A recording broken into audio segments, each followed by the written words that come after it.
बनामे खुदावंद जानो खिरद चज़ीन बरतर अंदीश बर नगज़रद संस्कृतं पारसीकं च वाग्देव्या नयनद्वयं धन्यो हमुभयेनापि सानुकंपं कटाक्षितः।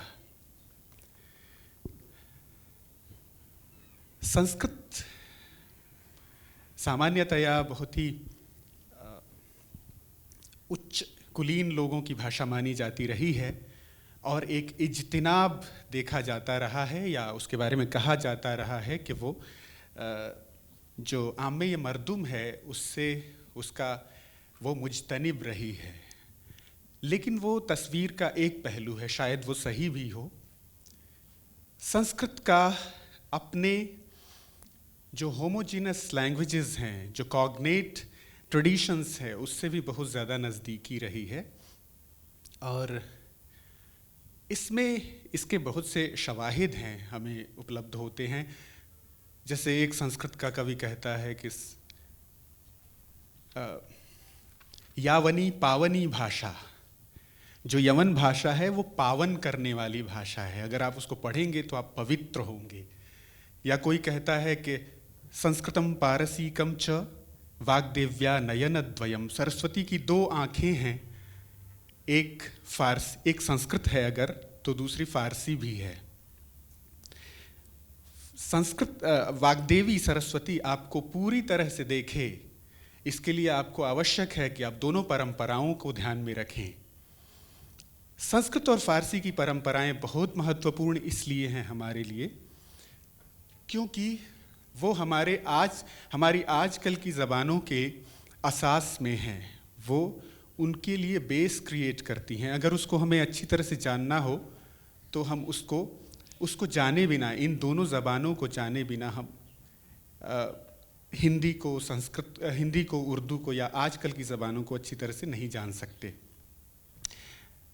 सबसे पहले मैं मुबारकबाद पेश करता हूँ और शुक्रिया अदा करता हूँ जश्न रेख्ता को कि जिसने इन दोनों ज़बानों को, कि जो कि असासी ज़बानें हैं आजकल की सारी ज़बानों, लगभग सारी ज़बानों की जो हिंदुस्तान में राइज हैं, उन फ़ारसी और संस्कृत दोनों ज़बानों को अपनी चर्चा में शामिल किया उन्होंने। और उसके बाद हम लोग अपनी सुखन को सर करेंगे और सबसे पहले हमारे जो मोहतरम उस्ताद हैं प्रोफेसर आशुतोष दयाल माथुर जी, मैं उनसे गुजारिश करूंगा कि वो सुखन का आगाज़ करें, अपनी बात कहें और हम लोग गुफ्तगू जारी करते हैं। शुक्रिया बलराम। मैं भी जश्न रेख्ता को इस बात के लिए बहुत मुबारकबाद देना चाहता हूँ कि उन्होंने एक ऐसा विषय हमारे सामने प्रस्तुत किया है कि संस्कृत और फारसी के संबंध को हम एक बार फिर से देखें। ये रिश्ता बहुत पुराना है, लेकिन पिछले कई सालों से इसको हम कुछ भुलाए से बैठे थे। दिल्ली यूनिवर्सिटी में जहाँ से मेरा ताल्लुक़ है, पर्शियन विभाग बहुत बड़ा मशहूर विभाग है, संस्कृत विभाग भी है, लेकिन आपस में संवाद, आपस में बातचीत दोनों विभागों की कम रही। वैसे ये प्रॉब्लम हमारी तमाम विभागों के साथ है, आपस में कोई इंटरैक्शंस, आपस में कोई संवाद डिपार्टमेंट्स के नहीं हो पाते। इस दिशा में काम करने वालों ने बहुत काम किया। पर्शियन विभाग के बड़े बड़े उस्तादों ने संस्कृत में काम किया, संस्कृत के ग्रंथों का अनुवाद किया। हमारे अपने कॉलेज के उस्ताद आबिदी साहब थे जिनके बारे में कहा जाता है कि संस्कृत के बड़े बड़े ग्रंथों का उन्होंने फारसी में अनुवाद किया, फारसी में। लेकिन एक संपर्क नहीं हो पा रहा है इन दोनों भाषाओं के बीच में। उसके जो भी कारण रहे हों उस पर हमें विश्लेषण करने की आवश्यकता भी नहीं है, लेकिन जो बात मेरी समझ में आती है वो ये कि जब तक हम ज़बानों के इस अंतः संबंध को नहीं देख पाएंगे तब तक हम उन संस्कृतियों के भी अंतः संबंध को नहीं देख पाएंगे, क्योंकि ज़बान एक दूसरे से बात करने का सबसे बड़ा ज़रिया है, सबसे बड़ा साधन है, और उसी के ज़रिए इंसान एक दूसरे से जुड़ता है। तो इसलिए जो इतने सालों से जो एक टूटन सी रही है उसको दोबारा कायम करने की कोशिश एक बहुत ही ज़रूरी कोशिश है। और मैं इस बारे में बलराम मुझे उस्ताद कह रहे हैं वो अलग बात है, लेकिन इसमें हमारे असली उस्ताद बलराम शुक्ला ही हैं, जिन्होंने खुद फ़ारसी पढ़ी, अरबी पढ़ी और उसमें इतनी महारत हासिल की, और संस्कृत के तो विशेषज्ञ हैं ही है, और आज ये उन दोनों ज़बानों को बराबर हिम्मत के साथ इस्तेमाल करते हैं, कविताएं लिखते हैं, शायरी करते हैं। साहित्य का, ज़बान का, साहित्य का इंसानों को जोड़ने में क्या संबंध हो सकता है, इस पर एक लाइन में कहना चाहता हूँ कि यूँ आज साइंस कितनी तरक्की कर रही है, हवाई जहाज़ों ने सारे दूरियों को ख़त्म कर दिया, ना पहाड़ की न डर है हमें, ना समंदर का डर है, ना घाटियों का डर है, लेकिन फिर भी साइंस नहीं पहुंच रही इंसान की संवेदना तक। हमारे जो इंसानी ताल्लुक़ हैं उनको साइंस मजबूत नहीं कर पा रही। वहाँ पर ज़बानों की और अदब की, साहित्य की जो एक ब्रिज है उसकी बहुत सख्त ज़रूरत है। आज का इंसान ये नहीं समझ पाता, हम आज इस गलत फहमी में भी हैं कि आज जो कुछ हो रहा है वही सबसे अच्छा हो रहा है। आज से हज़ारों सालों से धुर एशिया से लेकर धुर यूरोप तक लोगों की आवाजाही चलती रही है, व्यापारी जाते रहे हैं, यात्री जाते रहे हैं, हमारे विद्वान जाते रहे हैं आपस में चर्चा विमर्श करने के लिए, और एशिया से जो रास्ता गुजर के जा रहा है यूरोप की तरफ, वो ईरान के ज़रिए, वो पारस के ज़रिए, उसी पारसी प्रदेश के ज़रिए जाता है जहाँ से ये फ़ारसी हमारे देश तक पहुँची है। लोग कहते सिकंदर के हिंदुस्तान पहुँचने से पहले भी हिंदुस्तान के लोग यूनान पहुँचे थे, और हमारे विद्वान कहते हैं अरस्तु से चर्चा विमर्श करने के लिए वहाँ जाया करते थे, और कई तो वहाँ रह बस भी गए थे। लेकिन मुश्किल यह है कि कुछ लोग जो इंसानों को जोड़ना चाहते हैं उनकी ताकत पता नहीं क्यों कम हो जाती है, और तोड़ने वालों की ताकत किसी वजह से ज़्यादा हो जाती है। फ़ारसी और संस्कृत का रिश्ता बहुत पुराना है। जो यहाँ सब ऐसे लोग बैठे जो इस विषय के ही बहुत सारे बड़े बड़े विद्वान हैं, इसलिए उनके आगे मैं क्या कहूँ, लेकिन फिर भी जो कुछ थोड़ा बहुत मैंने देखा, पढ़ा, समझा, उसको मैं आपके सामने रखना चाहता हूँ कि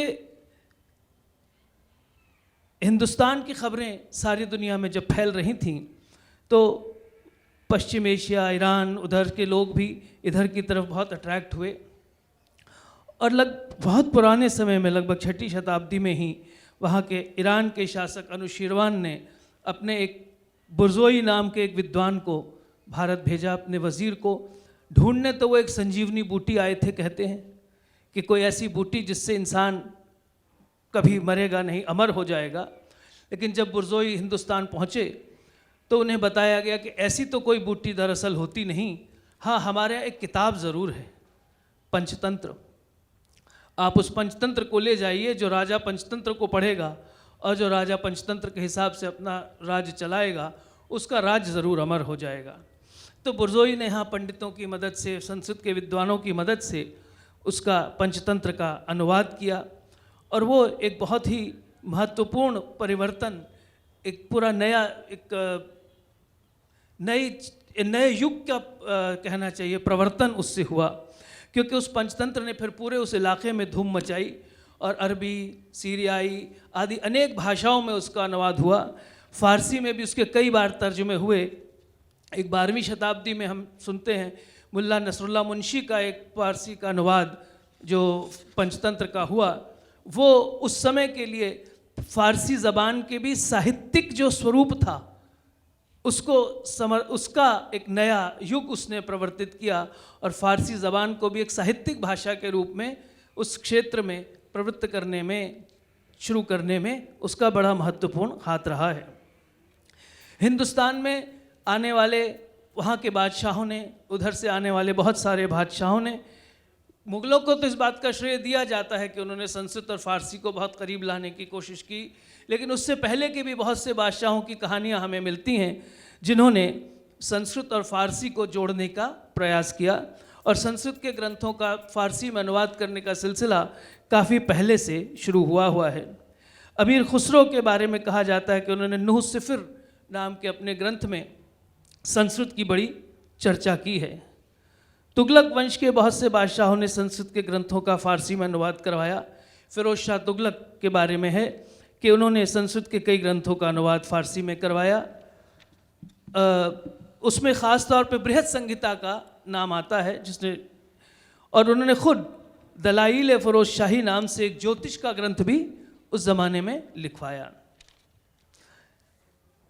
लोधी काल में अवध के एक अफगानी शासक ने कल्याण मल्ल से एक संस्कृत काव्य लिखवाया, सुलेमान चरितम। इसमें सोलोमन या सुलेमान जो क्रिश्चियन और इस्लामी दोनों परंपराओं के में जिनका नाम आता है उनके बारे में ये कहानी, ये काव्य लिखा गया।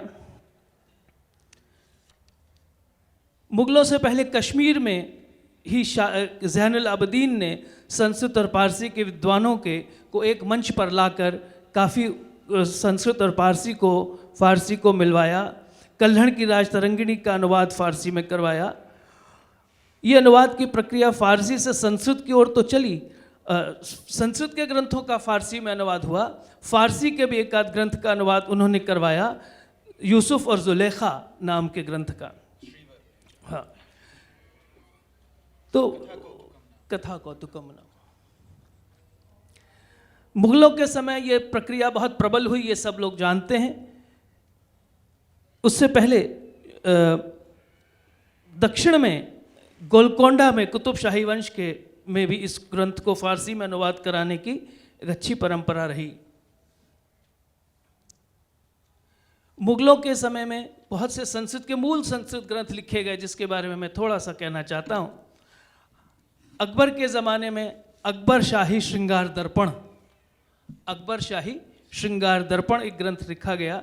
ये वैसे तो काव्य शास्त्र का ग्रंथ है, उसमें रसों की, काव्य शास्त्र की दृष्टि से चर्चा हुई है, लेकिन अब उस समय की मांग थी, उस समय की ज़रूरत थी कि पद्म सुंदर जब लिखने बैठे राजा की स्तुतियाँ भी कर रहे हैं, तो एक बड़ी कुछ अ से, कि अ का मतलब होता है विष्णु, और क का मतलब होता है ब्रह्मा, और वर का मतलब होता है श्रेष्ठ।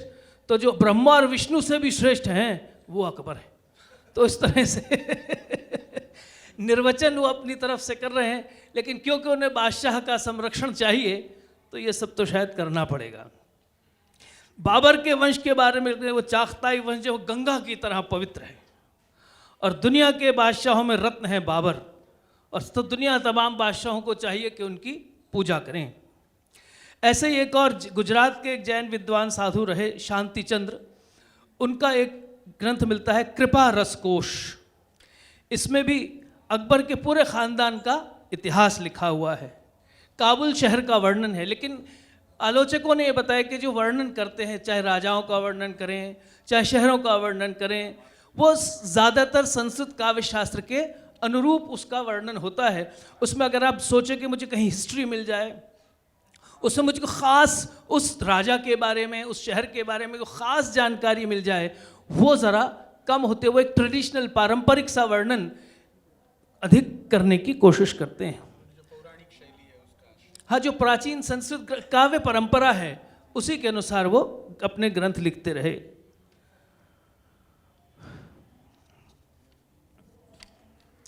और अब इन ग्रंथों का नाम ही मैं ले सकता हूँ। जहांगीर के समय में एक रुद्र कवि हुए जिन्होंने अकबर के बेटे दाना शाह के बारे में दाना शाह चरितम करके काव्य लिखा। फिर खाने खाना चरितम अब्दुल रहीम खाने खाना के बारे में लिखा। जहांगीर चरितम भी उन्होंने लिखा, जहांगीर की स्तुति में। एक कीर्ति समुल्लास लिखा राजकुमार खुर्रम के लिए, जो बाद में बादशाह शाहजहां बने। शाहजहां के ज़माने में तो संस्कृत के एक महान पंडित राज जगन्नाथ शाहजहां के दरबार में थे, उनकी सभा में थे, जिन्होंने संस्कृत काव्य शास्त्र के लिए बहुत विशेष काम किया। और आसफ विलास नाम का एक काव्य लिखा। ये एक कश्मीर के राजा, ये भी एक समझने की चीज़ है थोड़ी सी, कि ये जो कवि लिख रहे थे संस्कृत के, कुछ तो बादशाहों के संरक्षण में प्रत्यक्ष रूप से थे, डायरेक्टली थे, लेकिन बहुत से ऐसे थे जो स्थानीय राजाओं के संरक्षण में कवि थे, और वो स्थानीय राजा बादशाह को खुश करने के लिए एक गिफ्ट के तौर पर, एक भेंट के तौर पर बादशाहों के लिए ग्रंथ बनवाया करते थे। संस्कृत और फारसी के संबंध को जो हम आज विश्लेषण करने की कोशिश कर रहे हैं, और जो मुझे उम्मीद है बलराम इसके विषय में ख़ास बात करेंगे। संस्कृत और फारसी की भाषा की संरचना, स्ट्रक्चर, वर्ड्स की स्ट्रक्चर, उनके सिंटेक्स के बारे में उस ज़माने में भी, जब से संस्कृत और फारसी का ये संबंध शुरू हुआ भारत में, जब से इसके बारे में काम होना शुरू हुआ, तो दो बड़े इम्पॉर्टेंट ग्रंथ हमें इसके विषय में मिलते हैं जिन्हें फारसी और संस्कृत की कंपैरेटिव ग्रामर के तौर पे हम देख सकते हैं। उसमें अकबर और जहांगीर दोनों ने इस तरह के ग्रंथ लिखवाए। संस्कृत और फारसी के दर्जनों शब्दकोशों की हमें जानकारी मिलती है जो उस समय में बने, ताकि सब एक दूसरे को अच्छी तरह समझ सकें। जो एक और बड़ी लोक प्रचलित बात है, कोई ख़ास नई बात नहीं, लेकिन उसको दोहराना फिर भी ज़रूरी है कि फ़ारसी और संस्कृत का संबंध एक और जो तर्जुमे हुए उस लिहाज से भी बहुत ज़रूरी रहा कि चाहे अकबर रहे हो, जहांगीर, ज़्यादातर ये श्रेय अकबर को दिया जाता है कि संस्कृत के असंख्य ग्रंथों का, अनेक ग्रंथों का कहना चाहिए, उन्होंने फ़ारसी में अनुवाद कराया। और वो अनुवाद की विशेषता क्या थी कि सचित्र अनुवाद है, बड़े खूबसूरत रंगीन चित्रों के साथ। वो एक सफ़े पर लगभग पूरा सफ़े पर चित्र बना होगा और कहीं दो लाइनें संस्कृत फ़ारसी में संस्कृत के ग्रंथ की लिखी होंगी। तो महाभारत बनवाया, रामायण बनवाई, और सिंहासन द्वात्रिंशिका संस्कृत की है, पंचतंत्र बनवाया, राजतरंगिणी बनवाई। तो महाभारत इत्यादि के तो ये सब चित्र आज अभी उपलब्ध हैं। कुछ टुकड़े सारे दुनिया में फैले हुए हैं, कुछ हमारे देश में मिल जाएंगे। नेशनल म्यूजियम में भी एक का चित्र आपको देखने को मिल जाएगा, वरना बाहर की विदेशों में जो लाइब्रेरीज़ हैं वहाँ पर ये चित्र अभी काफ़ी हद तक संरक्षित हैं, सुरक्षित हैं, और आजकल उपलब्ध है इंटरनेट पर। तो इंटरनेट से हमने भी उतार कर कुछ देखने की कोशिश की। हाँ, उसकी फ़ारसी मैंने कुछ अपने साथियों से पढ़वाने की कोशिश की, तो वो फ़ारसी आज की फ़ारसी से काफ़ी फ़र्क उन्हें लगी, और पढ़ने में भी थोड़ी सी मुश्किल हुई। जबकि अक्षर उसके काफ़ी साफ़ हैं, लेकिन पढ़ने में मुश्किल हुई। शायद उसकी भाषा आज की फ़ारसी से थोड़ी सी फ़र्क है। तो इस तरह से लगातार कोशिशें होती रही, और उसके बाद ये सिलसिला जारी रहा, और काफ़ी बाद तक संस्कृत के ग्रंथों का हिंदी में फ़ारसी में तर्जुमे होते रहे। बस इतना ही मैं कहना चाहता हूँ।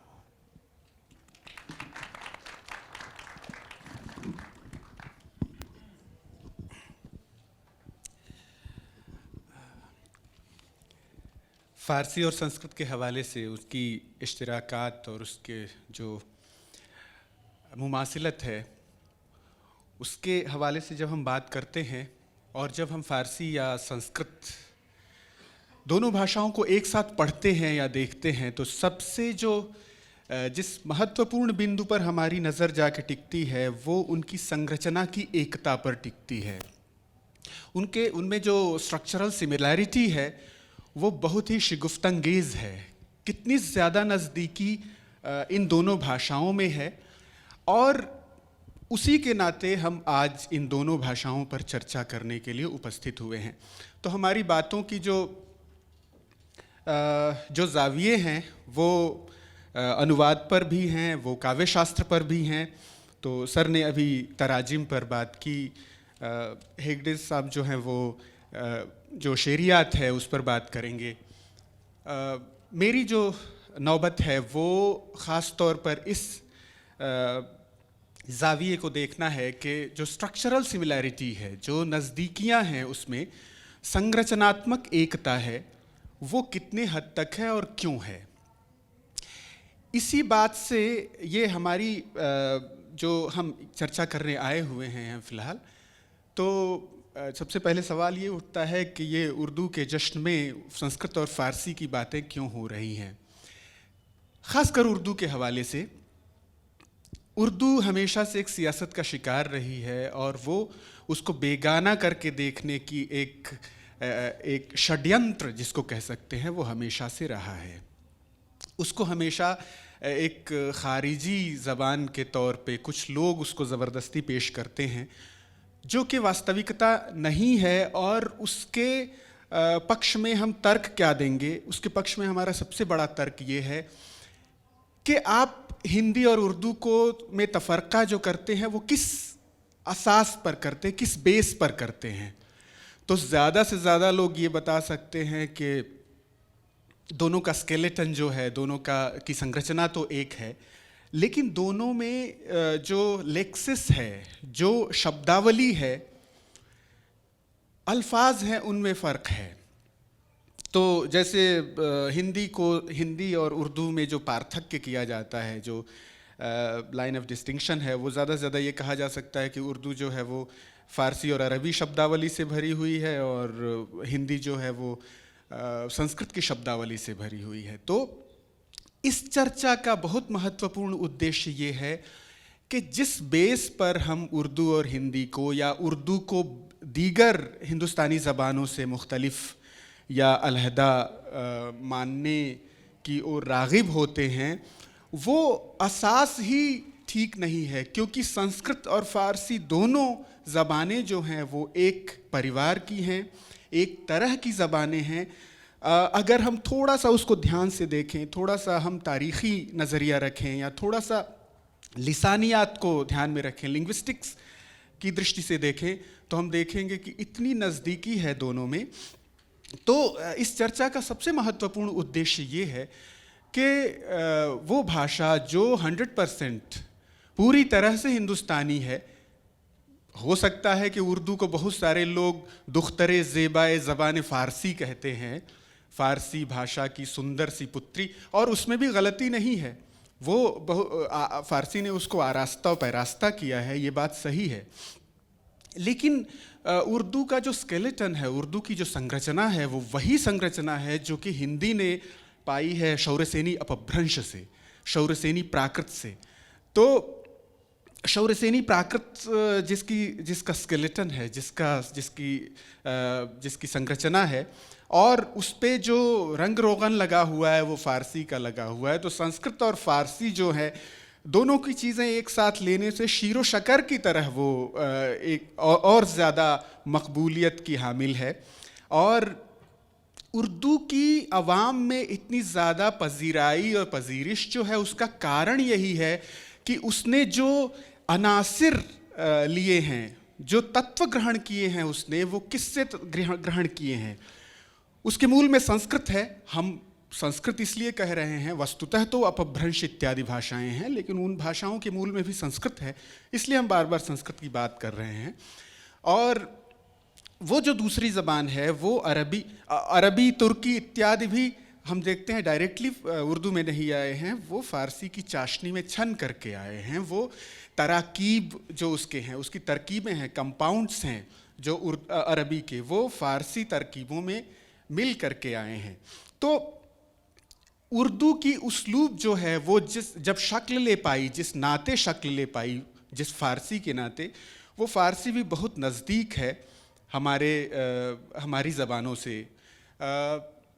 तो उर्दू के साथ जनरली हम दो अलमिया देखते हैं, वो एक तो ये कि उसको बिल्कुल खारिज करना, या दूसरी चीज़ ये कि उसको बिल्कुल भारतीय भाषाओं से अलग उसका मूल स्वीकार करना। ये मतलब हिंदी और उर्दू को बिल्कुल पृथक स्वीकार करना। ये दोनों चीज़ें जो हैं वो घाटे का, वो ज़ियान का सौदा होती हैं और हमारे दोनों ज़बानों को वो ज़रर पहुंचाती हैं। इसलिए हमारे पास एक स्वस्थ दृष्टि होनी चाहिए, एक सही, हमारा ज़ाविया बिल्कुल सही होना चाहिए, सेहतमंद होना चाहिए।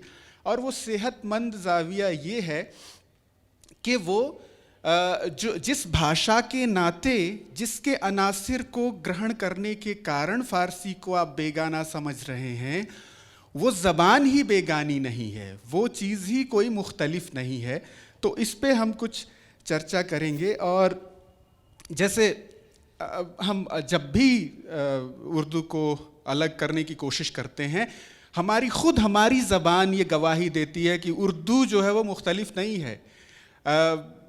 सादी शिराज़ी जो हैं वो, उनका एक शेर है, उसका एक मिसरा ये है कि दरो दीवार गवाही बेदहद कारी हस्त। वो महबूब से कहते हैं कि जब मैं कहता हूँ कि मेरा तुमसे कोई सरोकार नहीं, तो मेरे घर के दरो दीवार जो है मेरे ख़िलाफ़ गवाही देने लगते हैं कि ये तुमसे उसका सरोकार है। तो गर बेगूयम के मरा बात सरोकारी नीस्त, जब मैं कहता हूँ तुमसे कि तुम्हारा मुझसे कोई संबंध नहीं है, तो दरो दीवार गवाही बेदहद कारी हस्त, काम तो है बहुत, कारहा दारम, बकौले हाफिज़ शिराज़ी बहुत सारे हमारे इन दोनों के बीच में संबंध हैं। तो जो इश्तिराकात हैं, जो नज़दीकियाँ हैं, उनके कारण क्या हैं, इस पर हम थोड़ी चर्चा अगर करें तो हम देखेंगे कि फ़ारसी और संस्कृत का जो संबंध है सामान्यतया हम उसको मध्यकाल तक सीमित कर देते हैं, कर्ने वुस्ता तक सीमित कर देते हैं, लेकिन ऐसा नहीं है। शायद ये दोनों ज़बानें एक छत के नीचे परवरिश पाई हुई। और एक चीज़ साफ कर देना बहुत ज़रूरी है कि हम बात तो करते हैं फ़ारसी और संस्कृत की, तो ये बात अपने आप में थोड़ी सी अजीब लग सकती है, क्योंकि फ़ारसी तो बिल्कुल जदीद ज़बान है और संस्कृत जो है वो कम से कम 2500 साल पहले लोगों की ज़बान रही होगी। तो हम दोनों के साथ कैसे कर सकते हैं? हम एक जवान, एक बिल्कुल उनफुवाने जवानी में जो हो बच्चा और एक पीर हो, साल खुर्दा हो, हम दोनों के साथ कैसे मुकाबला कर सकते हैं? तो संस्कृत का मतलब यहाँ केवल संस्कृत नहीं है। संस्कृत का मतलब वो सारी ज़बानों की जो परंपरा है, सिलसिले हैं, चाहे वो प्राकृत है, चाहे अपभ्रंश है, उन सब की नुमाइंदगी संस्कृत करती है। और संस्कृत की एक बड़ी विशेषता ये है कि वो मुसलसल है, कंटिन्यूअस है, उसमें कत नहीं दिखाई पड़ता। जैसे हम फ़ारसी को देखते हैं तो अवेस्ता और मेडिवल पर्शियन के बीच में 200 सालों का जो गैप है, जो सिकंदर के आक्रमण का है, उसके बीच में उस भाषा ने क्या प्रगति की हमें नहीं मालूम होता है। मेडिवल ओल्ड पर्शियन और रुदकी की जो पर्शियन है, शाहनामा का पर्शियन है, वो अचानक उभरता है और पूरी तरह से एक वेल डेवलप्ड लैंग्वेज के रूप में उभरता है। तो इस्लामी शासन जो था, उस 200 सालों के बीच फ़ारसी की क्या डेवलपमेंट्स रही ये पता नहीं चलता, लेकिन संस्कृत जो है उसके प्रत्येक डायमेंशंस जो है हम देख सकते हैं। वेदों से ब्राह्मण ग्रंथ, ब्राह्मण से उपनिषद, उपनिषद से रामायण, इन सब की भाषा में इख्तलाफ है। रामायण की भाषा से महाभारत की भाषा, महाभारत से कालिदास। तो एक सिलसिला मुसलसल होना संस्कृत का बहुत बड़ी विशेषता है। और उसने फिर बाद की भाषाओं को एक पैटर्न दिया, जिसके नाते बाद की भाषाओं के व्याकरण लिखे जाते रहे। प्राकृत के जितने व्याकरण हैं वो सब संस्कृत माध्यम से हैं, सारे मीडियम्स जो हैं वो संस्कृत के हैं। तो यहाँ जो चर्चा है वो संस्कृत का मतलब जो है वो पूरे भारत की कम से कम मध्यकाल तक की परंपरा है। तो जो फारसी और संस्कृत की निस्बत है वो केवल इस्लामी काल से शुरू नहीं है, वो केवल मध्यकाल तक सीमित नहीं है, वो प्री इस्लामिक, प्री हिस्टोरिक है। उसकी नज़दीकियाँ जो हैं वो बहुत ही गहरी और गंभीर हैं।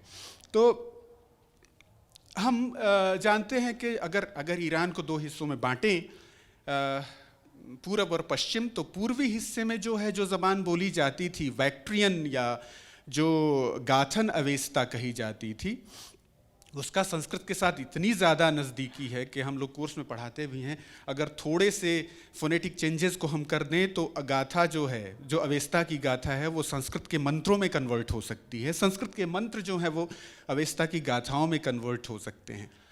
तो ये पूरब की भाषा थी, और ये बल्ख की भाषा, बल्ख का जो क्षेत्र है उसकी भाषा थी। लेकिन पश्चिम में भी एक भाषा थी जिसको ओल्ड पर्शियन कहते हैं। यद्यपि ये दोनों भाषाएं जो हैं वो एक ही परिवार की भाषा थी, ईरानियन लैंग्वेज, लेकिन वो थोड़ी सी मुख्तलिफ थी।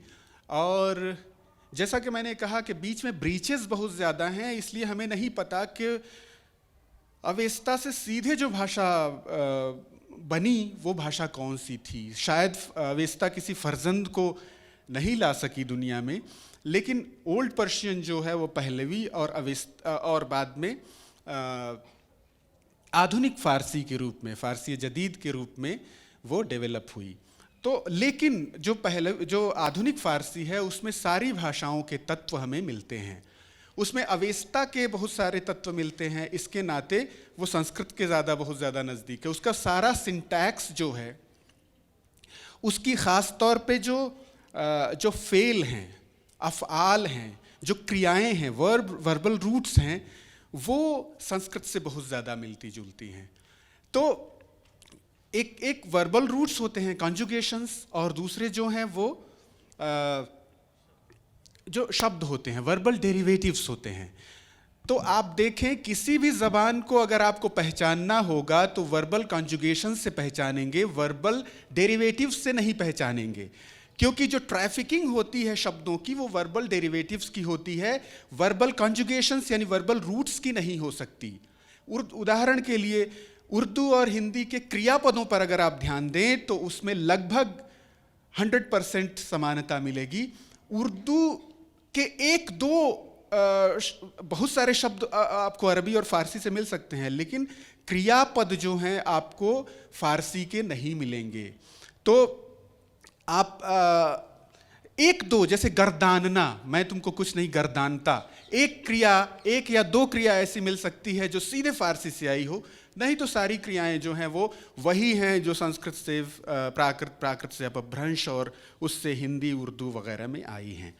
तो ये जो हम निषाद होना है, आर्यन होना है, इसके ये भी बहुत बड़ा कारण है दोनों के जो मध्य नज़दीकी है उसकी। उसके अलावा जोग्राफिया जो है हमारा, जो बिल्कुल एकदम मुत्तसिल थे और शायद एक ही छत के नीचे रहे होंगे जब इन ज़बानों का ने इर्तिका की होगी, तो इसके नाते दोनों बहुत नज़दीक मिलते हैं। अब मैं कुछ नुकात बयान करूँगा जो नज़दीकियों के हैं और वो बहुत ज़्यादा हैं। तो जहाँ तक हम जो फ़ारसी ज़बान है वो बहुत ही रिच ज़बान के रूप में आई, क्योंकि उसके साथ बहुत सारी परंपराओं के शब्द मिले। एक तो इंडो आर्यन या जो इंडो ईरानियन उसकी साख्तार थी, उसका जो स्केलेटन है, जो उसकी सिंटैक्स है, वो पूरी तरह से इंडो आर्यन है। उसमें तुर्की, उसमें मुख्यतया और अरबी के बहुत सारे शब्द आए। अरबी ने केवल शब्द या लेक्सिस के माध्यम के स्तर पर उसको प्रभावित नहीं किया, अंदर तक उसको बहुत ज़्यादा प्रभावित कर दिया। हम आगे जो है वो उसको बताएंगे। जैसे कंपाउंडिंग जब होती है तो जो हम पीर मर्द तो बहुत कम कहते हैं, जनरली दुख्तर ज़ीबा कहते हैं, मतलब जो क्वालिफायर है वो बाद में आता है, क्वालिफाइड जो है वो क्वालिफाइड बाद में आता है, क्वालिफायर पहले आता है। ये आर्यन कंपाउंडिंग नहीं है, लेकिन पहले फ़ारसी में इस तरह की कंपाउंडिंग होती थी और उसके अब भी कुछ मिसाल मौजूद हैं। जैसे पीर मर्द कहते हैं या पीर जन, जैसे गालिब कहते हैं पीर जन के पाँव, तो जने पीर नहीं कहते हैं। ये निशान ये इस बात की निशानदहानी कराती है कि पहले कंपाउंड्स जो है इस तरह से हुआ करते थे। इसी तरह से जो जिसको कर्मधारय समास कहते हैं या जो तत्पुरुष समास कहते हैं, उसमें भी ऑर्डर जो है वो उलट गया, वो अरबी का प्रभाव है। तो नज़दीकियों के जो नुकात हैं वो हम देखते हैं कि फ़ारसी के बहुत सारे वाक्य ऐसे हैं या बहुत सारे शब्द ऐसे हैं जो पूरी तरह से संस्कृत जैसे ही हैं। और फ़ारसी को पढ़ने के बाद, फ़ारसी का एक तालिब इल्म रहा हूँ मैं और हूँ, इससे ये मुझे कई बार ऐसा लगता है कि जो न्यू इंडो आर्यन हैं, जो जदीद हिंद आर्याई ज़बानें हैं, उनमें से बहुत सारी ज़बानों की बनिस्बत फ़ारसी ने संस्कृत को ज़्यादा रिटेन किया है। संस्कृत को रिटेन किया है का मतलब मेरा ये नहीं है कि संस्कृत से निकली हुई है। संस्कृत की हमदोश और हमज़बान जो भाषा रही होगी उस समय, अवेस्ता या ओल्ड पर्शियन, उससे फ़ारसी ने वो चीज़ें रिटेन की हैं, पाई हैं, उन्होंने उनको इकट्ठा किया है, महफूज रखा है, और वो आजकल की ज़बानों से ज़्यादा इकट्ठा वो महफूज रखा है। एक उदाहरण मैं देता हूँ। जैसे हमारी ज़बान की जितनी क्रियाएं हैं, जितने वर्बल कॉन्जुगेशंस हैं, वो आइसोलेटिंग है। जैसे जाता है, तो जाता है को हमने, या जाता था को हमने हटा दिया और जाता जो है उससे था अलग हो गया। लेकिन फ़ारसी में जो है वो अब भी वो आइसोलेटिंग ना होकर के एग्लूटिनेटिंग है, उसमें मिला हुआ है। वो इनफिक्स होता है। जैसे खुदा पंज अंगुष्ट यकसा न करद, न हर जन जनस्तो न हर मर्द मर्द, खुदा पंज अंगुष्ट यकसा न करद। कर्द किया था या किया है, कर्द अस्त। तो वो जो कर्द का जो तौ है, जो तौ प्रत्यय है संस्कृत का, वो अब भी फारसी के मूल में चिपका हुआ है। वो हम देखते हैं कि फारसी ने उसको रिटेन किया है। फारसी और संस्कृत की मुमासिलत को जानने के लिए अगर हम थोड़ा सा जो फोनोलॉजी है दोनों की, फोनोलॉजिकल वेरिएशंस हैं, उसको समझ लें तो बहुत सारे राज अपने आप अफशा हो जाते हैं हमारे सामने। जैसे उदाहरण के लिए संस्कृत और फारसी की फोनोलॉजी में बहुत जो अंतर है वो ये है कि फ्रिकेटिव्स बहुत ज़्यादा हैं फारसी में। फ जो फ्रिकेटिव स्टॉप्स हैं जिनको स्पर्श संघर्षी कहते हैं, फ, ख, ज, ग इत्यादि। संस्कृत में संस्कृत का जो स है वो वहाँ ह के रूप में मिलता है। तो बाज़ ऐसे फार्मूले हैं जिसको जानने के बाद थोड़ा सा अगर हम समझें और पढ़ें तो हमें ये सारे रहस्य खुलने लगते हैं कि कितनी ज़्यादा निकटताएं हैं। अब मैं कुछ उदाहरण दूंगा आपको जिससे आपको आश्चर्य भी होगा और आपको वो रुचिकर भी प्रतीत होगा। सबसे पहले हम धातुओं को देखते हैं, वर्बल रूट्स को देखते हैं। और आपने बहुत सारे शब्द सुने होंगे, जैसे दिल बर शब्द है, तो बर जो है वो ले जाने के अर्थ में है, बुर्दन उसका मूल कहते हैं। और आपको आश्चर्य होगा कि ये संस्कृत में ये शब्द हर के रूप में, हरति मतलब ले जाता है। तो ये बर कैसे हुआ? एक्चुअली वेद की जो भाषा थी वो उसमें हर जो है वो भर के रूप में मिलता है, भरति। वेद में जो आएगा वो हरति नहीं होगा, वो भरति होगा। तो भ यहाँ ह के रूप में बना। लेकिन फारसी ने आज की डेट में भी उस भर, वेद वाले भर को संभाल रखा है। और इस नाते ऐसे बहुत सारे ऐसे उदाहरण आपको मिलेंगे जिसके नाते आपको पता चलेगा कि अगर संस्कृत को अच्छी तरह से जानना है, संस्कृत के सारे जावियात अगर आपको देखने हैं, तो आप इसकी कॉग्नेट लैंग्वेज जो आजकल की फारसी है, मेडिवल पर्शियन है, अवेस्ता, उसके बिना आप उसको नहीं देख सकते। बहुत सारे ऐसे विद्वान हैं जिन्होंने कहा भी है, जैसे क्षेत्रेश चंद्र चट्टोपाध्याय बहुत बड़े विद्वान थे फारसी, और वो कहते हैं कि आप वेद को तब तक पढ़ ही नहीं सकते जब तक आप अवेस्ता को नहीं जानते हैं। उदाहरण के लिए करोति, कर्ता है में जो संस्कृत धातु है वो करोति है और कर है, लेकिन वेद फारसी में उसके लिए क्या है? मी कुनद, कार मी कुनद। और ये जो नौ बीच में आता है वो बहुत इंपॉर्टेंट है। क्यों? क्योंकि वेद में करोति शब्द नहीं था, कृणोति शब्द था। और वो कृणोति का न जो है अब भी रिटेन किए हुए है फारसी। आजकल की भाषाओं में वो नहीं है, यहाँ तक कि प्राकृत वाली भाषाओं में भी नहीं है। तो जैसे और बहुत सारी धातुएं हैं, कुछ को मैं गिनाता हूँ बस। जैसे देने के अर्थ में दा धातु, और डरने के अर्थ में तरस, और त्रस धातु है संस्कृत में, तरसीदन फारसी में है तरस। ग्रह का गिरफ्तन, मृ का मुर्दन या मीरद। और ये सारी चीज़ें, एक बहुत इंपॉर्टेंट बात समझने की ये भी है कि फारसी जो है संस्कृत के बाद, संस्कृत निश्चित रूप से पुरानी है, और उसके बाद प्राकृत भाषाओं का ज़माना आता है। प्राकृत भाषाएं जो हैं उसमें कुछ फीचर्स ऑफ प्राकृत हैं, कुछ प्राकृत के कुछ विशेष अभिलक्षण हैं। आप जब फारसी पढ़ेंगे तो आप आश्चर्यचकित होंगे कि फारसी भाषा में प्राकृताइजेशन के बहुत सारे रूल काम करते हैं। जैसे आप जानते हैं संस्कृत में एक आवा है, एक फोन है री, और वो री और कहीं भी नहीं है, किसी भी इंडो यूरोपियन लैंग्वेज में नहीं है। उसके काउंटर पार्ट मिलते हैं अर, इर, उर, अ। तो मृ धातु जो है वो फारसी में मुर के रूप में मिलती है, और ये प्राकृताइजेशन का फीचर है।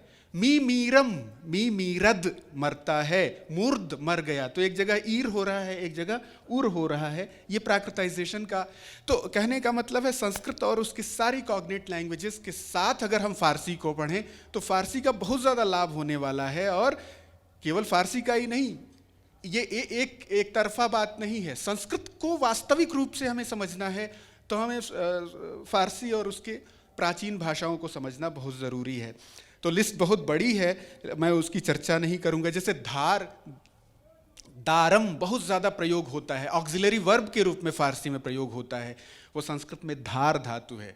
धारयामी, मी दारम या दारम मेरे पास है या मैं रखता हूँ। पच, पजीदन, ये समझिए कि जो रेख्ता शब्द है, अभी हम रेख्ता का उत्सव कर रहे हैं, वो रेख्ता वस्तुतः उसमें मूल धातु क्या है, अब फारसी वाले जानेंगे कि वो रेज धातु है या रीज धातु है, खाली करने के अर्थ में। संस्कृत में बिल्कुल वही धातु है, रिच, और उसका रूप चलता है ऋणक तिरिंगतः रिंचंती।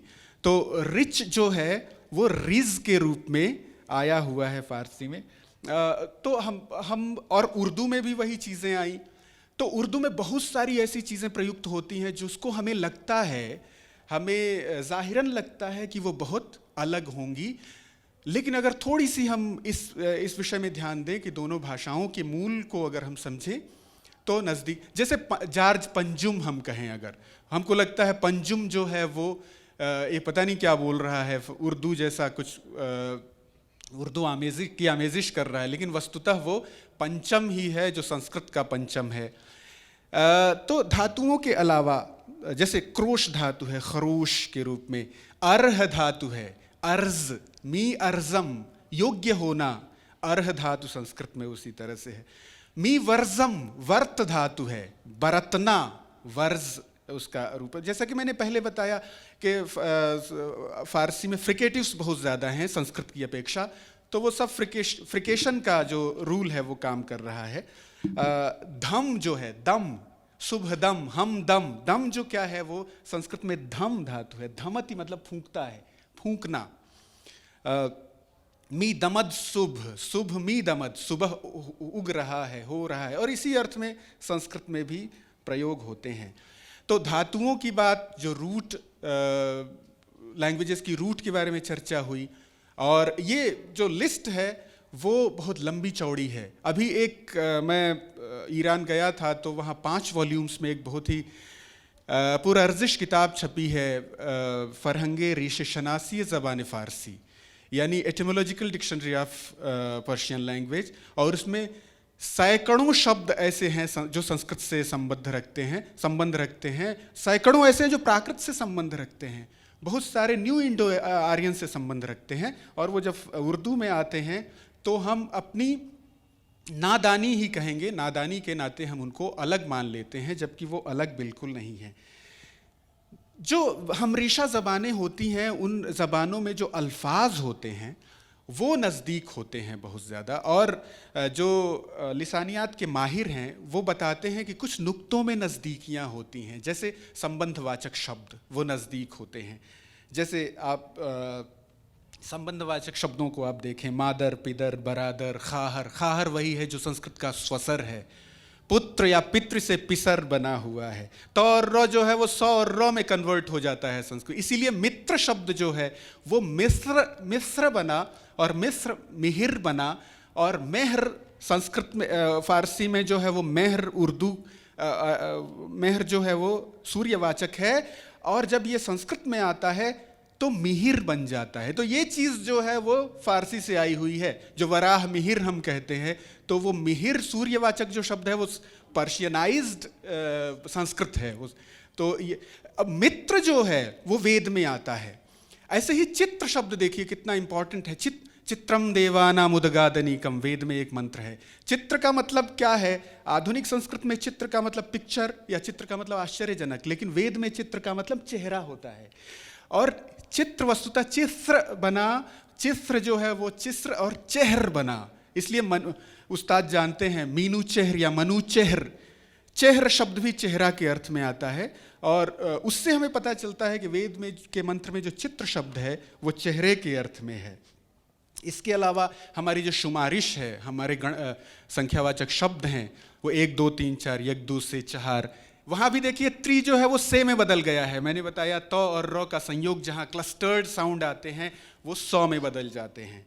शरीरवाचक शब्द जो है तन, गिलू, दूष, दस्त, दस्त जो है वही हस्त है, फिर जस्त बना, और फिर पा, बाजू, बाहु जो है वो बाजू है, जानू, रास्त, चप, सव्य जो है वो चप है, अंगुष्ट जो है वो अंगुष्ठ संस्कृत में है।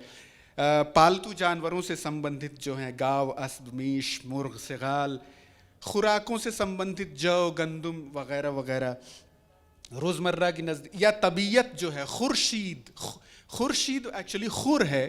खुर जो है वस्तुतः स्वर, वेद में स्वर का मतलब सूर्य होता है, और वो ख्व, सौ और वो जहाँ एक साथ मिलते हैं फारसी में, संस्कृत में, वो फारसी में हमेशा ख्व हो जाते हैं। जैसे एक बहुत इंटरेस्टिंग है, वेद में जो स्वधा शब्द है ईश्वर के लिए, वही फारसी में ख्वदा है और बाद में खुदा बनता है। और इसी नाते आप जानते हैं, हम जब लिखते हैं खुद, तो हम रस्व ऊ का चिन्ह क्यों नहीं लगाते, हम वाव लगाते हैं।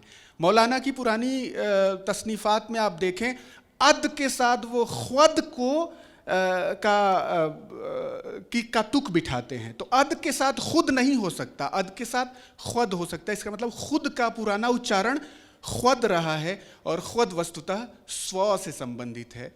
या खू जब हम कहते हैं, वो अपनी खू न छोड़ेंगे, तो खू जो है वो स्व से संबंधित है। ऐसी बहुत सारी चीज़ें हैं। व्याकरणिक संरचनाओं की भी बारे में चर्चा है, जिसके बारे में अभी ईरान में एक इनेकाद हुआ था। रोज़मर्रा की नज़दीकी सामग्री तो ये ऐसे नुक्ते हैं जो कि हम रेशा ज़बानों में नज़दीकी रखते हैं, चाहे वो संबंधवाचक शब्द हो, चाहे गणनावाचक शब्द हो, शरीरवाचक शब्द हो, पालतू जानवरों से संबंधित। मतलब सभ्यता के प्रारंभ में मनुष्य ने अपने चारों ओर जिन चीज़ों को देखा, वो एक होते हैं हम रेशा ज़बानों में। तो अगर आपको समझना हो कि कौन सी ज़बान हिंद आर्याई है या हिंद रूपाई है, तो उसके लिए आप शुमारिश करके देख सकते हैं, गिन करके देख सकते हैं। आगे जो चीज़ है वो ग्रामेटिकल स्ट्रक्चर्स की चीज़ है, और वो बहुत ही शिगुफ्तंगेज़ है। जब आप देखेंगे शब्दों के बनने का जो तरीक़ा है फ़ारसी और संस्कृत में, वो दोनों एक है। मैं केवल मिसाल के तौर पे कुछ चीज़ें कहूँगा। जो फ़ारसी में कुल मिलाकर के 6 पसवंद हैं, और जैसे कि मैंने कहा फ़ारसी में प्राकृताइजेशन की बड़ी लंबी चौड़ी प्रक्रिया मिलती है। तस्निया संस्कृत में था, यानी द्विवचन, ड्यूअल नंबर संस्कृत में था, लेकिन वो प्राकृत में भी ख़त्म हो गया और फ़ारसी में भी ख़त्म हो गया। तो ये भी प्राकृताइजेशन का ही एक अलामत है। तो फ़ारसी में जो 6 पसवंद हैं, अद, अंद, वो बिल्कुल संस्कृत की तरह मिलते हैं। जैसे चर धातु दोनों में है, तो चरति और चरंति को हम देखें, चरद और चरंद चलते हैं इस चीज़ को लेकर के। वर्बल डेरिवेटिव्स जो हैं, जो कृदंत हैं, उसमें बहुत ज़्यादा नज़दीकी है। संस्कृत जो लोग जानते हैं, हमारे उस्ताद बैठे हुए हैं, वो जानते हैं कि जो ज़माने हाल को बताने वाला एक प्रत्यय होता है, आन प्रत्यय। जैसे कुर्वाणा मतलब करता हुआ, क्री में हमने आन लगाया तो कुर्वाण हो गया। फ़ारसी में आप देखें कितना ज़्यादा इसका प्रयोग होता है, उफ्तान, खीज़ान, रवान, दवान। तो आन लगाना जो है, रवान मतलब चलता हुआ, फ़िलहाल जो चल रहा है, तो ये वर्तमान वाचक प्रत्यय है। इसके अलावा अगर मूल कोई शब्द है, उस मूल रूट जो है, उसमें अगर आ लगा देंगे तो वो फाइल का काम करेगा फ़ारसी में। जैसे जूया, गीरा, मीरा मतलब मरने वाला, दारा मतलब रखने वाला, पूया मतलब खोज करने वाला। तो या संस्कृत में ये भी है कि अगर सिर्फ आप उस मस्दर मुतलक को रख रहे हैं, तो वो भी इन्फिनिटिव का काम करती है। जैसे साज मतलब बनाना भी, और साज जो है वो मूल गीर, दारोगीर। तो इसके अलावा जो हम सेकेंडरी जो नॉमिनल सफिक्सेस हैं, जिसको संस्कृत में तद्धित कहते हैं, जो कि शब्द से लगते हैं, नॉमिनल बेसिस से लगते हैं, उसको भी अगर देखें तो बहुत ज़्यादा नज़दीकी हमें मिलती है। जैसे आप जो पजेसिव जो सफिक्सेस हैं, उसको हम देखें तो हम देखते हैं दानिशमंद। तो ये मंद एक्चुअली क्या है? आप समझते हैं बुद्धिमान शब्द है, और उसका मूल है बुद्धिमत, और प्राकृताइजेशन में बुद्धिमत को बुद्धिमंत होता है। आप जानते हैं हनुमत शब्द जो है वो प्राकृत में हनुमंत के रूप में होता है, और तो का द होना या मत का मंत होना, ये दोनों प्राकृताइजेशन के फीचर्स हैं। तो दानिशमंद जो में मंद जो पसवंद है, जो प्रीफिक्स है, वो दोनों भाषाओं में समान है। मेरी चर्चा का कहीं भी ये मतलब नहीं है कि संस्कृत जो है वो संस्कृत से फारसी सीधे निकली हुई है, ऐसा नहीं है। संस्कृत की जो हमदोश ज़बान थी, जो एक्चुअली प्रोटो हालत में अपने मूल अवस्था में दोनों एक भाषाएं थीं, उससे इन दोनों ने इर्स लिया है, दोनों ने विरासत ग्रहण की है, इस नाते वो नज़दीकी दिखाई पड़ती है। आप देखें, एक पसवंद होता है क, और उस क के बहुत सारे मायने होते हैं। क कहीं तो तस्गीरी होता है, छोटा बनाने के लिए, जैसे पयाम से पयामक। कहीं जो है निकोहिशी होता है, डेरोगेटरी सेंस में आता है। संस्कृत में बिल्कुल उसी अर्थ में आता है। जैसे पिसर, जैसे मर्द है आदमी, मर्दक मतलब खराब आदमी, निकुहीदा आदमी, बुरा आदमी। संस्कृत में बिल्कुल मर्त्य और मर्त्यक जो है वो उन्हीं अर्थ। और पाणिनि, आश्चर्यजनक है, पाणिनि ने ये सारे अर्थों को बताया है। अनुकंपायाम, ह्रस्वे, अल्पे, इन सारे क के सारे अर्थों को बताया है। इसलिए अभी ईरान में एक इनेकाद हुआ था एक सेमिनार का, उसमें मैंने ये पेशनिहाद दी थी कि हिंदुस्तानियों के लिए फ़ारसी सीखने के लिए एक हिंदुस्तानी स्ट्रक्चर होना चाहिए, क्योंकि फ़ारसी सीखने के लिए जितने स्ट्रक्चर्स हैं वो या तो अरबी ज़बान से प्रेरित हैं या तो अंग्रेज़ी से प्रेरित हैं, जो कि हम लोगों के बहुत ज़्यादा नज़दीक नहीं पड़ते हैं। तो इसके अलावा आप तरकीबों में देखें, तरकीबों की चर्चा मैं कर चुका हूँ। एक अंतिम बात कह करके मैं हमें सर को सुनना है, हेगड़े साहब को, और ये एस्थेटिक्स के बहुत माहिरीन में से हैं, तो मैं इसको जल्दी ही ख़त्म करूँगा। आप देखें, जिसको एक सोपपद कृदंत कहते हैं पाणिनि, आप देखें फ़ारसी में कितनी कसरत से उसका यूज़ होता है। जैसे दिल बर शब्द के बारे में मैंने कहा, इसमें दो एलिमेंट्स हैं, आप देखें, दिल और बर। पहला जो है वो मफ़ऊल है, दिल बर वो है जो कि दिल को ले जाता है, चित्त को जो चुराता है, हृदयावर्जक है, चित्तचोर जो है। ये बर क्या है? ये बर जो है वो धातु है, और ये धातु का मूल रूप है, और दिल जो है मफ़ऊल है। संस्कृत में बिल्कुल इसी तरह से, अगर आप मफ़ऊल को पहले रखें और बाद में रूट का मुतलक जो शक्ल है, रूट की मुतलक शक्ल जो है उसको रख दें, तो आप एक कंपाउंड पाते हैं। जैसे कुंभकार, कुंभ को करने वाला, यानी खुम, कुंभ मतलब खुम, वही फ़ारसी का, यानी जो गागर है उसको बनाने वाला, कुम्हार। फ़ारसी में परवरदेगार, परवरदा करने वाला, या दिलबर, दिलावर, या शोरंगेज, शोर को अंगेख्ता करने वाला। तो कार्यकृत, काम करने वाला, पारदृश्य, पार देखने वाला, वेदविद, वेद को जानने वाला।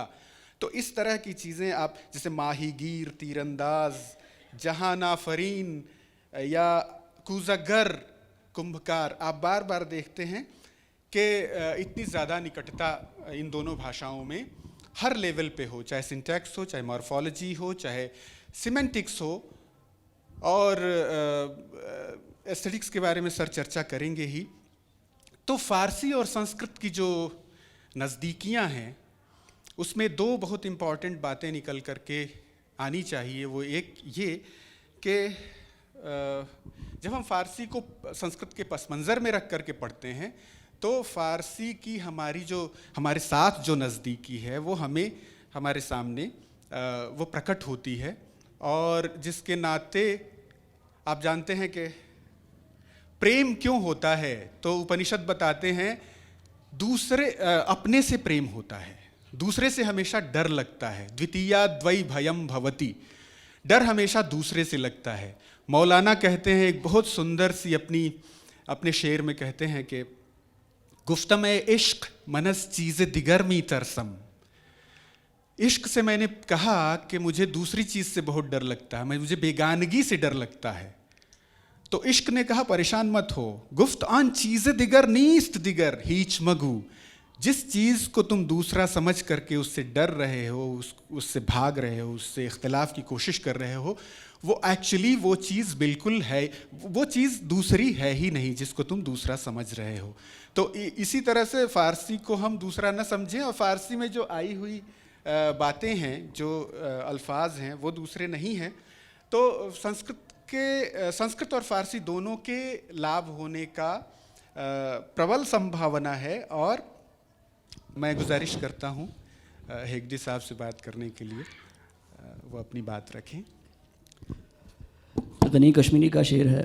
गनी फरमाते हैं, ताबूत गुफ्तगू सुखनम ना तमाम बूद, ताबूत गुफ्तगू सुखनम ना तमाम बूद, नाज़म ब खामशी के सुखन रा तमाम कर।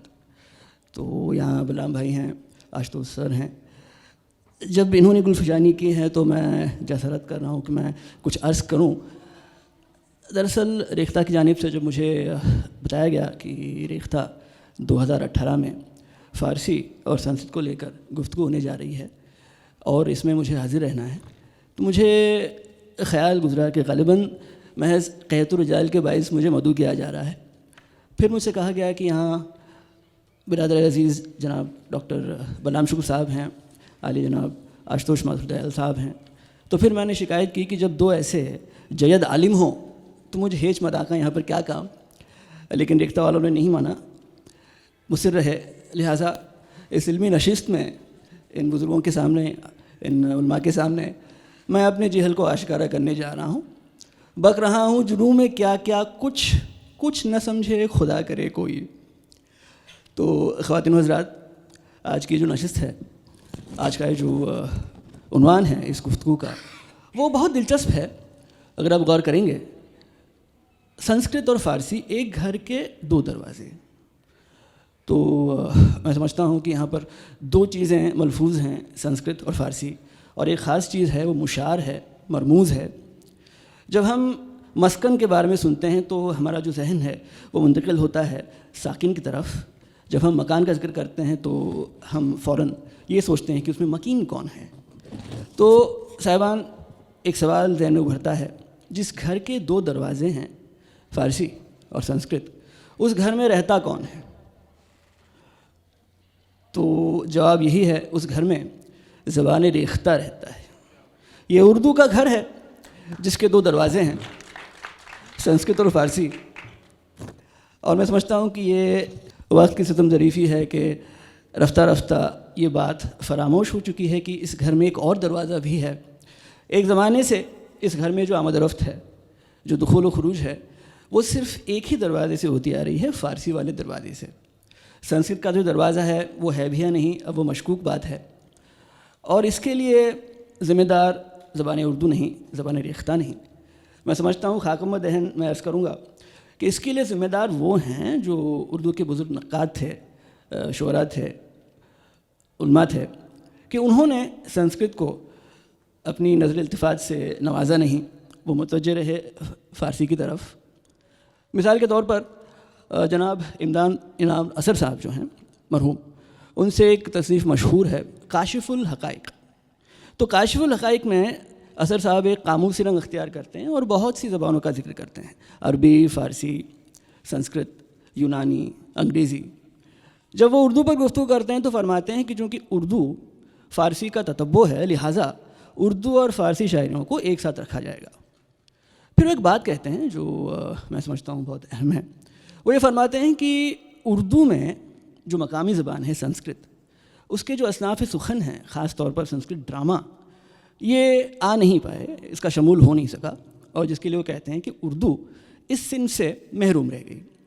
इसकी वजह वो ये बयान करते हैं कि जो शोराए उर्दू थे वो महज फ़ारसी से वाक़फ़ियत रखते थे, संस्कृत से वाक़फ़ियत नहीं रखते थे। इस वजह से चूँकि वो संस्कृत से बेबहरा थे, नाबलद थे, संस्कृत के जो तसनीफ़ात हैं, जो संस्कृत के निगारिशात हैं या फिर जो असनाफ़ सुखन हैं, वो उर्दू में नहीं आ पाए, उर्दू महरूम रह गई। बाद नज़र में ये बात बिल्कुल माकूल लगती है कि जाहिर सी बात है जो शुराए उर्दू हैं वो फ़ारसी से ही इस्तेमाल करेंगे, वो संस्कृत की तरफ मुतवज्जो क्यों कर होंगे। लेकिन अगर हम देखें बारीकी से तो इसमें एक तासुब मुज़मिर है, इसमें एक तासुब पोशीदा है। तासुब ये है कि गोया जो उर्दू के अदीब हैं उन्हें माँ के दूध के साथ फ़ारसी वदियत हुई है, जबकि संस्कृत ज़बान जो है वो उनके लिए गैर ज़बान है। तो फ़ारसी जो है उनके लिए जिबलतन हासिल करना बहुत आसान है, लेकिन संस्कृत जो है वो हासिल नहीं की जा सकती, इसलिए उससे महरूम रह गए। चंद दहाइयाँ बाद जब हम आते हैं और देखते हैं जनाब अज़ीज़ अहमद मरहूम की किताब studies in Islamic culture in the Indian environment, तो वहाँ जो बात असर साहब के यहाँ बिल्कुल पोशीदा थी, वो साफ़ तौर पर बरमला तौर पर हमें देखने को मिलती है। अहमद साहब फरमाते हैं कि जो 17वीं सदी के उर्दू शुरा थे, उन्होंने दानिस्ता अपनी शायरी से वो तमाम बातें पाक की, तमाम बातें हटा दी जो या तो हिंदू तहज़ीब से, नाम नहाद हिंदू तहज़ीब से वाबस्ता थे या ज़बान संस्कृत से वाबस्ता थे, जो पैकरात थे या फिर जो महाकात थे, उन्होंने दानिस्ता इस्तेमाल नहीं किया। तो ये जो नज़रिया है कि दो तहज़ीबें हैं, दो ज़बानें हैं, दो अरबी माशरे हैं, एक नाम नहाद इस्लामी माशरा और एक नाम नहाद हिंदू माशरा, और इन दोनों तहज़ीबों में, इन दोनों माशरों में, इन दोनों के लिटरेचर्स में, लैंग्वेजेस में कोई मुमासलत नहीं। ये दो मुख्तलिफ अलहदा अलग चीज़ें हैं। ये मैं समझता हूँ एक टू पोएटिक्स थियरी है, मफरूज़ा है दो शेरियात, और ये किस कदर ज़रर रसां है इसके बारे में मैं समझता हूँ मुझे अर्ज़ करने की ज़रूरत नहीं, ये बिल्कुल साफ़ बात है, स्पष्ट बात है। तो अब सवाल ये है, जैसे मैंने ज़िक्र किया था कि इस घर के दो दरवाज़े हैं, दूसरा जो दरवाज़ा है उसे जब हम खोलते हैं तो हम क्या पाएंगे, ये हम शायद अंदाज़ा नहीं लगा सकते। आप जानते हैं जो फ़ारसी के शौकीन हैं यहाँ पर और जो उर्दू के शौकीन हैं, फ़ारसी से उर्दू में ख़ासकर गज़ल की सिनफ में चंद मज़ामीन आए हैं जो रिवायती मज़ामीन हैं, जो क्लासिकी मज़ामीन हैं, सनाई से लेकर गालिब तक सब ने इन्हें इस्तेमाल किया है। फ़ारसी गज़ल में जो माशूक़ और आशिक़ का किरदार है, उनके जो ख़ास मामलात हैं, उन्हें जिस तरह से पेश किया गया है, तो इनमें एक ख़ास रंग है। वो रंग ये है कि जो माशूक़ है वो सितम रेज़ है, तशद्दुद खेज़ है, हमेशा आशिक़ पर सितम ढाता है, और आशिक़ भी इस तरह का आशिक़ है कि वो उसे सर आँखों पर रखता है, उसे तस्लीम करता है, बल्कि चाहता है कि और सितम उस पर ढाया जाए। ये बहुत मकबूल मज़मून है। आशिक़ का काम है कि वह आहुज़ारी करे, रोते रहे मुसलसल, और माशूक़ का काम है कि वो सितम जो ढाता है उसको जारी रखे, मुतवासिल, उसे मुतवातिर जारी रखे, मुसलसल जारी रखे। हाफिज़ शिराज़ी फरमाते हैं, इरशाद फरमाते हैं कि ज़ेर शमशीर गमश रक़्स कुना बायद रफ्त, ज़ेर शमशीर गमश रक़्स कुना बायद रफ्त, कहाँ के ऊ कुश्ता कुश्ता नेक सरंजाम उफ्ताद। मैं वलाम भाई से अर्ज़ करूँगा कि वो इसका तर्जुमा करें। नहीं, आप हैं यहाँ पर। ज़ेर शमशीर गमश रक़्स कुनान बायद रफ्त, उसके गम के उसके हिज्र के गम के शमशीर के नीचे आशिक को चाहिए कि वो नाचता हुआ जाए, क्योंकि कान के शुद्ध कुश्ता ये ऊ नीक सरंजाम उफ्ताद, क्योंकि जो आशिक, जो माशूक के गम की शमशीर से जिसका कत्ल हुआ वो नेक सरंजाम होता है, उसका सरंजाम बहुत नेक होता है। मने शकिस्ता बदहाल ज़िंदगी आबम, मने शकिस्ता बदहाल ज़िंदगी आबम, दरा नफस के बत्तेगे गमत शवम मख्तूल। सारी चीज़ें मुझे नहीं आती हैं। बताते हैं कि मैं जो शकिस्ता बदहाल हूँ, बेचारा हूँ, मैं जो अब मर नहीं जा रहा हूँ, उस वक्त, उस लहज़ा, उस लम्हा ज़िंदगी पाता हूँ। मने शकिस्ता बदहाल ज़िंदगी आबम, दरा नफ्स के बत्तेगे गमत शवम मख्तूल, उस लहज़े में, उस लम्हे में जब मैं आपकी शमशीर गम के तले मख्तूल हो जाऊँगा, जब ज़िंदगी ख़त्म हो जाएगी, दरअसल तभी मैं ज़िंदगी पाऊँगा। इसी मज़मून को मिर्ज़ा फरमाते हैं, गालिब फरमाते हैं फ़ारसी में, या फिर उर्दू में गैर मुद्दाविल दीवान से कि तेग बकफ़ कफ़ बलब आता है कातिल इस तरफ, तेग बकफ़ कफ़ बलब आता है कातिल इस तरफ, मुजदबाद ए आरज़ू ए क़त्ल गालिब मुजदबाद। इसी बात को फरमाते हैं। ये भी देखा जाएगा कि फ़ारसी में इस बात पर ज़ोर है कि जो आशिक़ है उसका सिर्फ़ एक ही काम है कि वो आहुज़ारी करे, रोए, जिगर पीटे। तो यहाँ से मैं एक बात अर्ज़ करना चाहता हूँ कि ये तमाम बातों का मैं इसलिए ज़िक्र कर रहा हूँ कि फ़ारसी शायरी में ये जो मज़मून है आशिक़ और माशूक़ के, कत्ल के मज़ामीन, खून के मज़ामीन, आंसू के मज़ामीन, तशद्दुद के मज़ामीन, इनको अगर हम देखें और ये कोशिश करें कि जो संस्कृत का दरवाज़ा है वहाँ से हम कुछ बातें लें, तो हम चलते हैं आदि काव्य की तरफ, रामायण की तरफ, और ख़ास तौर पर बालकांड की तरफ। बालकांड में जो आप जानते ही होंगे, जब ऋषि वाल्मीकि एक रोज़ तमसा नदी पर आते हैं स्नान के इरादे से, वो देखते हैं कि क्रौंच पक्षियों का एक जोड़ा है, सारस परिंदों का एक जोड़ा है जो जिमा में इन्हिमाक है, और उसी वक्त अचानक कहीं से एक तीर आकर जो नर पक्षी है उसके सीने को चीरता निकल जाता है, और वो पक्षी वो परिंदा फड़फड़ा कर रक़्स बिस्मिल की तरह ज़मीन पर गिरता है और दम तोड़ देता है। ये देखकर जो मादा पक्षी है, जो मादा क्रौंची है, वो ज़ोर से चीखती है, आहुजारी करती है, अश्कबारी करती है, चूँकि वो बेवा हो चुकी होती है। ये देखकर वाल्मीकि के दिल में एक जहन और दिल में एक तूफ़ान उठता है, और वो फिलफौर कह उठते हैं। उनकी ज़बान पर जो बातें आती हैं, जो दरमाद होती हैं, वो बातें हम वज़न होती हैं, वज़न में होती हैं, और वो एक बद्दुआ है। ये बद्दुआ क्या है? आपने सब सुना होगा, माँ निषाद पृष्ठाम तुमगम शाश्वती क्षमा यत् क्रौंच मिथुनादेकम अवधि ही काम मोहितम।